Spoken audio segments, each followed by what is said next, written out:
"It was unfair that you got the house," my dad said after selling my inheritance house for spoiled brother.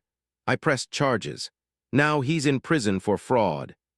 I'm 31, and I never thought I'd be writing about how my own family betrayed me. It started with a laugh, at least. That's what I thought it was. I was visiting my parents for our usual Sunday dinner when my father casually mentioned, between bites of pot roast, that the money from the sale of the house I inherited from my grandmother would go toward paying for my brother's vacation. I nearly choked on my food, thinking he was making one of his dry jokes.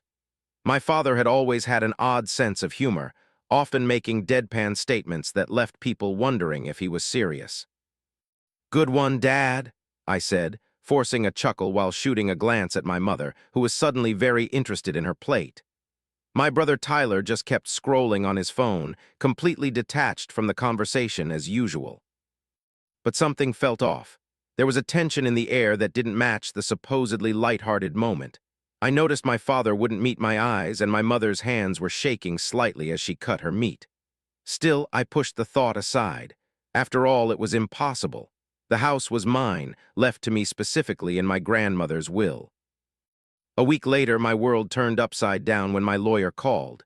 He was confused about some paperwork that had crossed his desk regarding the sale of my grandmother's house. My stomach dropped as he explained that not only had the house been sold, but the sale had been completed weeks ago. I sat there in my office, phone pressed to my ear, feeling like I'd been punched in the gut. I couldn't focus on work after that call. My mind kept racing back to all the times I'd visited the house over the past few months, checking on it, making plans for renovations, dreaming about the life I'd build there. It was the only place that had ever felt like a true home to me. My grandmother had raised me there while my parents were consumed with Tyler's every need and want. I decided to drive by the house. I needed to see it with my own eyes to prove to myself that this nightmare wasn't real. But as I pulled up to the familiar driveway, my heart stopped. There were cars I didn't recognize parked outside, new ones, expensive ones.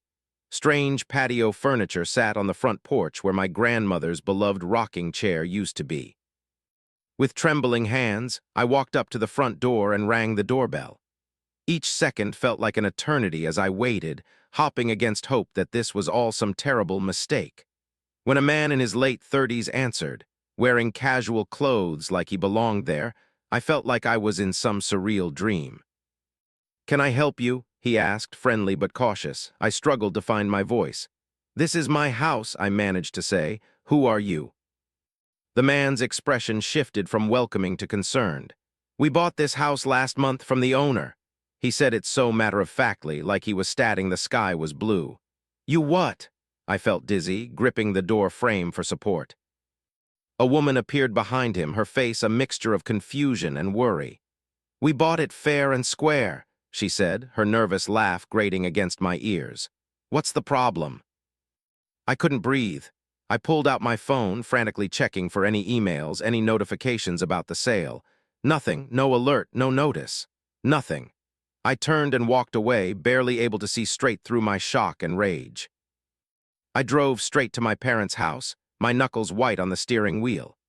The same house they'd lived in for 30 years, where Tyler still lived rent-free at 24. I found him sprawled on the couch in the living room, exactly where he always was, playing games on his phone. "Where's Mom and Dad?" I demanded, my voice shaking. He barely glanced up. "They're out," he mumbled, thumbs tapping away at his screen. "Why?" "Because they sold my house." The words came out like venom. Tyler blinked, completely unfazed. "Oh, that." He shrugged and went back to his game, as if we were discussing something as trivial as the weather.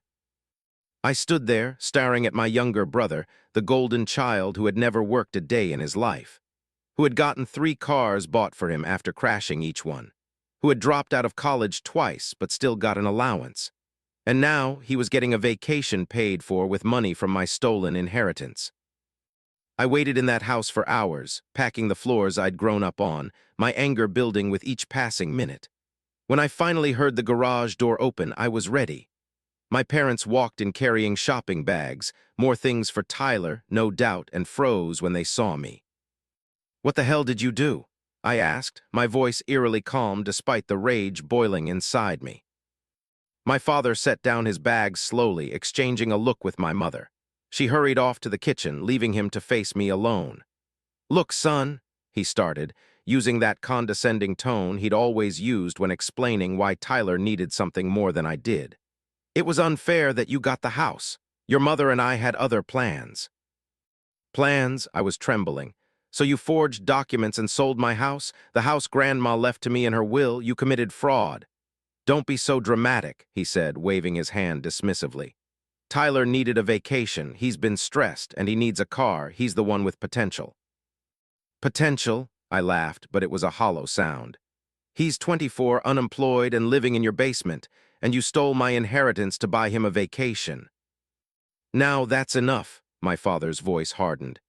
"Your brother has had a rough time lately. That gaming tournament didn't go well, and he's been very upset about it. Besides, you have a job. You don't need the house." I couldn't believe what I was hearing.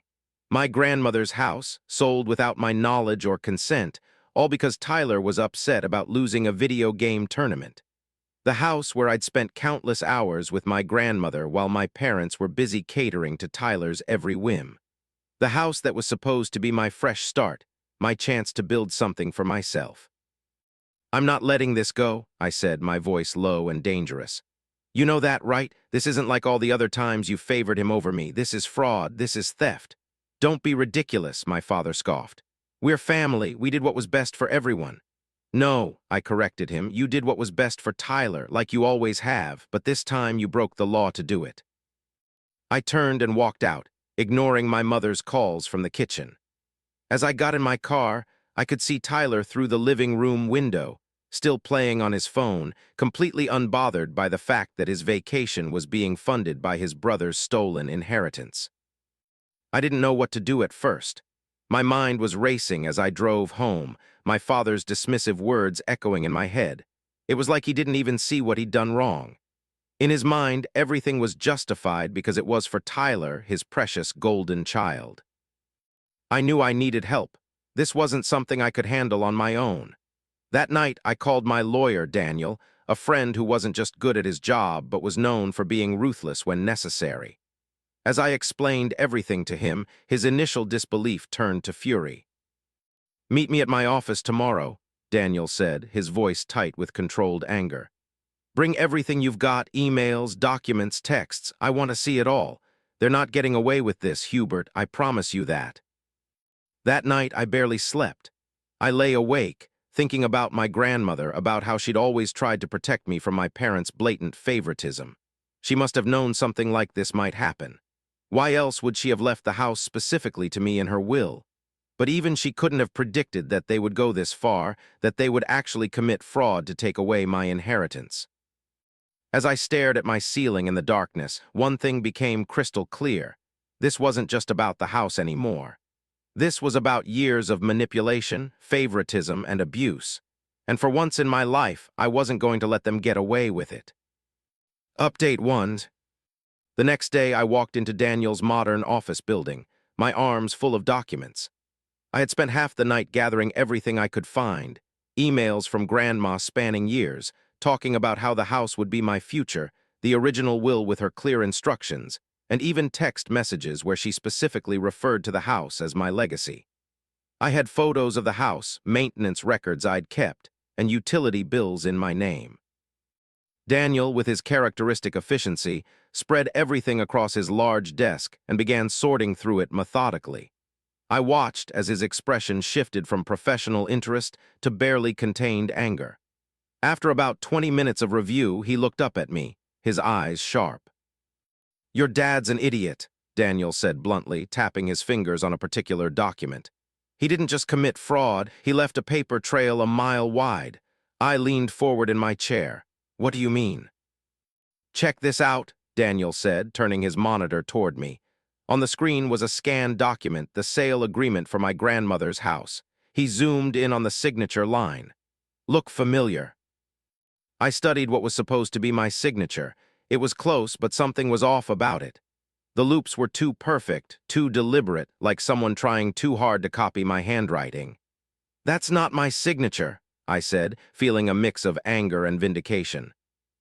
"Of course not." Daniel muttered, pulling up another window. Your father forged your consent to the sale, and here's where it gets even better or worse, depending on how you look at it. The notary who verified this signature, she's already under investigation for multiple instances of fraudulent notarization. Your father managed to pick possibly the worst person in the state to help him commit fraud. I let out a long breath, my hands clenched into fists. So what's our next step? First, we hit them with a formal demand letter, Daniel explained, already typing. We give them exactly 48 hours to return the full amount from the sale, $200,000. It's a courtesy, really, and a chance for them to avoid the nightmare that's coming if they don't comply. But given what you've told me about your father. Not a chance, I finished his thought. He won't pay. He probably already spent half of it on Tyler's vacation plans. Then we sue, Daniel said, his voice hardening. We go after everything. His assets, his house, his savings, everything. And we make sure the DA's office gets a complete file about the fraud. Your father's looking at serious charges here. Daniel spent the next hour outlining our strategy, explaining how we'd approach both the civil and criminal aspects of the case. By the time I left his office, I felt more confident than I had in days. A week later, the formal demand letter was delivered to my parents' house by courier. I knew the exact moment my father received it because my phone started buzzing with calls from both my parents. I ignored them all. The next morning, my father left a voicemail that made my blood boil. Son, we need to talk about this. You're making a big mistake. Family doesn't do this to family. Call me back. I didn't call back, but I did text him. You can meet me at coffee at 2 p.m. That's your chance to make this right. When I arrived at the coffee shop, my father was already there along with my mother. They'd brought Tyler too, which didn't surprise me. They always used him as emotional leverage. Hubert, my father began, his voice carrying that familiar patronizing tone. This is ridiculous. You're being completely unreasonable. We're family. I remained silent, watching him squirm. My mother kept wringing her hands while Tyler slouched in his chair, somehow managing to look both bored and annoyed. Listen to me, my father continued, leaning forward. This isn't how we handle things in this family. You don't take your family to court. You don't try to ruin your father's life over money. Think about what this will do to your mother, to Tyler. I could feel the rage building inside me, but I kept my voice steady. This isn't about money anymore. You didn't just take money from me. You stole my inheritance. You forged my signature. That's fraud, Dad. You're looking at jail time. My father's face paled slightly, but he quickly recovered. Don't be dramatic. No judge is going to send me to jail over a family matter. Besides, think about your future. Who's going to hire a lawyer who sued his own father? I'm not a lawyer, Dad, I reminded him. Remember, I'm disappointed in those who went into business instead of law school like Tyler, who, by the way, dropped out after one semester. Tyler finally looked up from his phone. Hey, don't drag me into this. It's not my fault you're jealous. My mother reached across the table, trying to take my hand. I pulled away. Sweetheart, please. Your father made a mistake, but he was just trying to help the family. Tyler really needs this vacation and... Stop, I cut her off. Just stop. This isn't about Tyler's vacation anymore. This is about decades of you two favoring him, giving him everything while I got nothing, but stealing my inheritance, forging my signature, that crosses a line. My father's demeanor suddenly changed. His voice became softer, almost pleading. Listen, son, I know you're upset. Maybe we can work something out. I'll give you some of the money, not all of it, but something. Say $50,000, that's fair, right? I almost laughed at the audacity. You can't negotiate your way out of fraud, Dad. You can't just offer me a fraction of what you stole and expect it all to go away. The house was worth $200,000, and that's just the beginning. Wait until the DA sees the forged documents.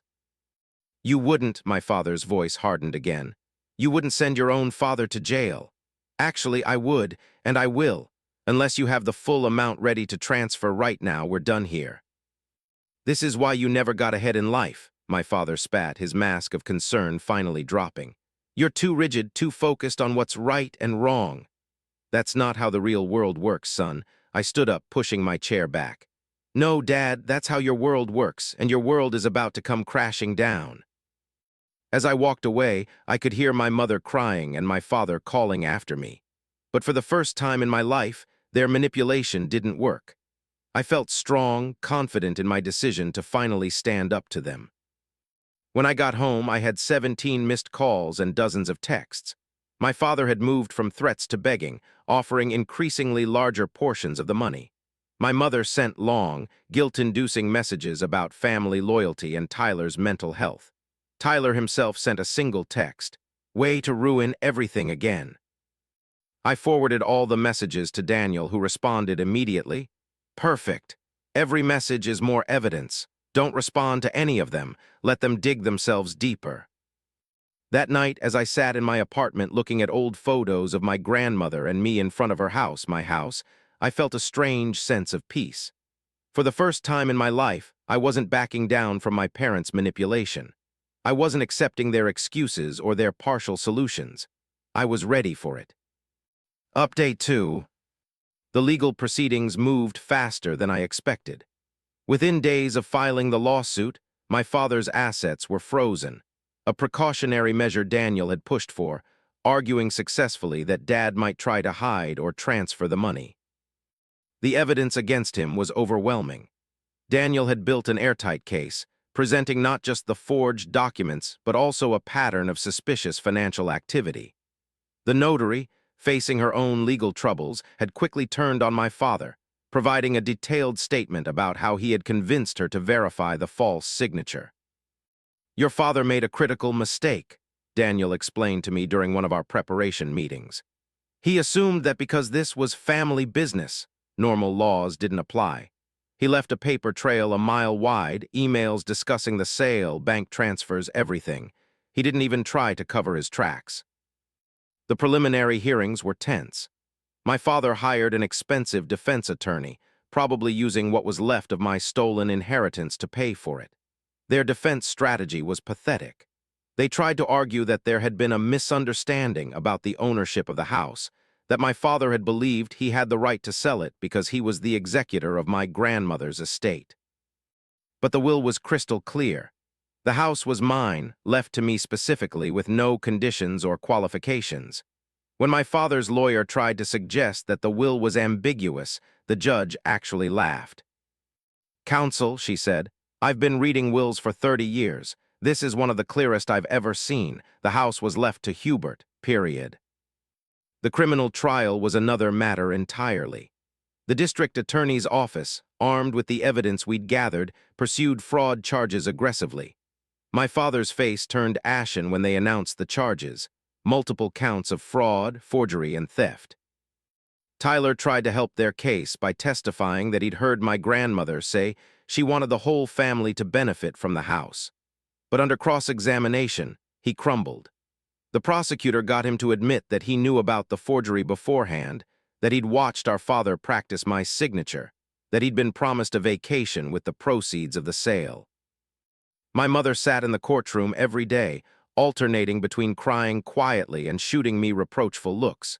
She'd sent me dozens of messages begging me to drop the charges, telling me I was destroying the family.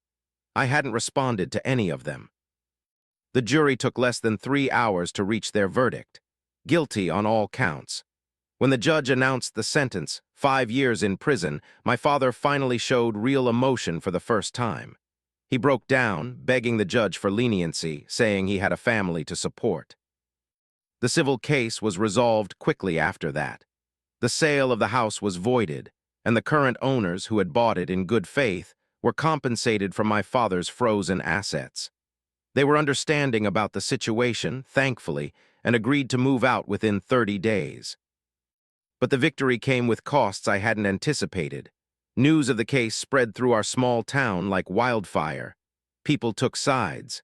Some supported me, saying it was about time someone stood up to my father's manipulation. Others called me heartless for sending my own father to prison. Tyler, suddenly cut off from the family money, had to find a job for the first time in his life. Last I heard, he was working at a local gas station and living in a cheap apartment. He blamed me, of course, sending occasional angry texts about how I'd ruined his life. My mother tried a different approach. She started showing up at my workplace, crying, telling my colleagues what a terrible son I was. I had to get a restraining order to make her stop. That was one of the hardest things I've ever done, legally barring my own mother from contacting me. The house, when I finally got it back, needed work. The previous owners hadn't maintained it well, and there was damage from hasty renovations they'd started. But walking through those doors again, knowing it was mine, really mine this time, that made everything worth it. I've learned that standing up for yourself isn't just about winning or losing. It's about refusing to be a victim, refusing to let others write your story for you. The road ahead isn't always easy, but it's mine to walk, and I walk it with my head held high. The house stands as a testament to that journey, not just a building, but a symbol of reclaimed dignity, of justice served, of the strength it takes to stand alone when standing together means accepting abuse. It's my grandmother's legacy, preserved not just in brick and mortar, but in the courage she helped instill in me. And that's something no one can ever steal.